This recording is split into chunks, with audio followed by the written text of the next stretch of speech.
San Marcos Corridor News is back to bring you the Corridor Weekly News Recap, videos covering the biggest stories in Hays County every week. I'm Sierra Martin, Managing Editor of Corridor News. Let's dive into the news for the week of May 2nd from the Innovation Corridor. San Marcos police are investigating a crash that occurred just before 5 p.m. on Friday, April 29th at the intersection of Ocarina Springs Drive and Charles Austin Drive.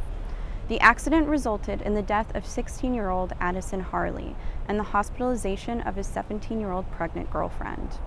Initial reports indicate a black Dodge Charger occupied by Harley and his girlfriend was traveling at high speed westbound on Ocarina Springs Drive when it struck the back of a Texas State University bus that was stopped at a red light waiting to turn left. Upon impact, the Charger spun and struck a Mustang also waiting at the red light. Harley and his girlfriend were transported to Seton Hayes Hospital in Kyle with severe injuries. Harley has died from his injuries and an autopsy has been ordered. Harley's girlfriend and her baby survived the accident after surgery and she was released from the hospital. Trey Lee, stepfather of Harley, said that his son had a seizure in the moments leading up to the accident. A Kyle woman has been sentenced to life in prison without the possibility of parole. On Friday, May 6th, Desreen Shagoya Williams was charged for her role in the death of her 2-year-old son in 2018.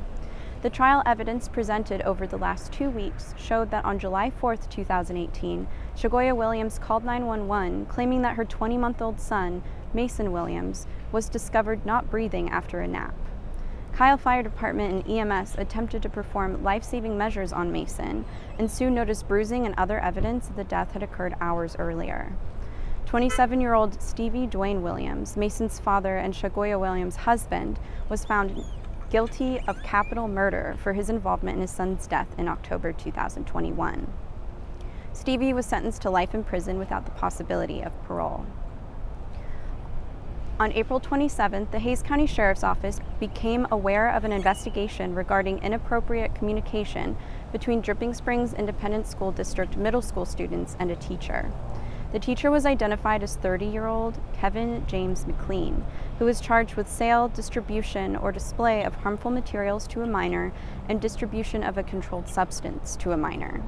According to the district, on April 27th, DSISD placed McLean on leave, immediately removing his access to DSISD campuses and students related to alleged improper social media posts.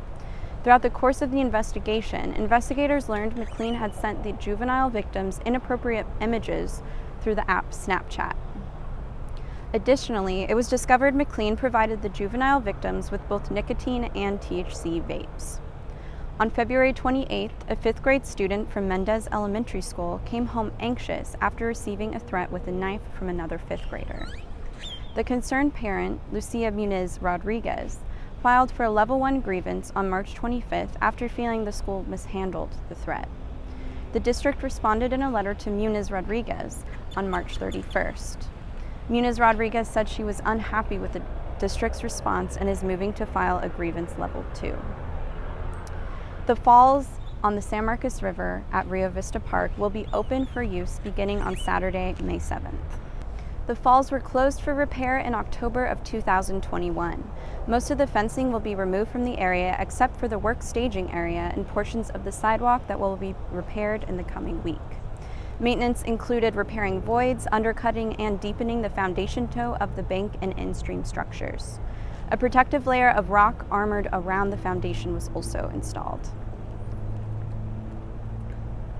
An open records request offers additional information into a shooting that occurred on April 10, 2021, resulting in the death of Rescue Aram after being shot by San Marcos Police Department officers.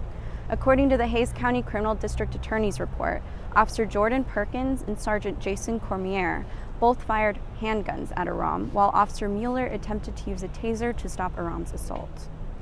Officer Perkins shot Aram 4 times, assuming Aram had a knife. However, officers later determined the weapon was a screwdriver. An ongoing investigation into a string of burglaries occurred in the Central Business District of Dripping Springs has concluded in the arrest of 28-year-old Christopher Dale Gainey of Dripping Springs. These burglaries took place from February 6, 2022 through April 30, 2022, and targeted established businesses that left cash in minimally secure containers on premises overnight. The Hays County Jail, a 2-story limestone brick structure that is located on Fredericksburg Street, will soon begin the restoration process. The restoration is being taken underway by the Hays County Historical Commission. Over the years, various ideas have been presented for what the jail should be used for, including turning it into a thrift store or a law enforcement museum.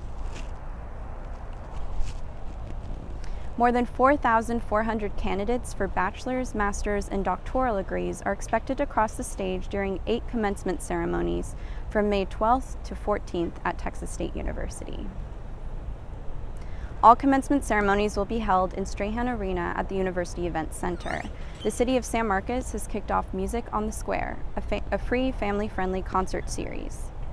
Free concerts will be held every Friday in May on the lawn of the Hays County Historic Courthouse. The Hays County Local Health Department has reported 170 active cases and 0 COVID-related fatalities in this week's update. Thank you for tuning in to the Corridor News Weekly Recap, sponsored by Lacima. Please follow us on Facebook or Twitter and subscribe to our daily newsletter to always stay updated on local news. More information on these stories and other news and events happening around Hays County can be found at smcorridornews.com.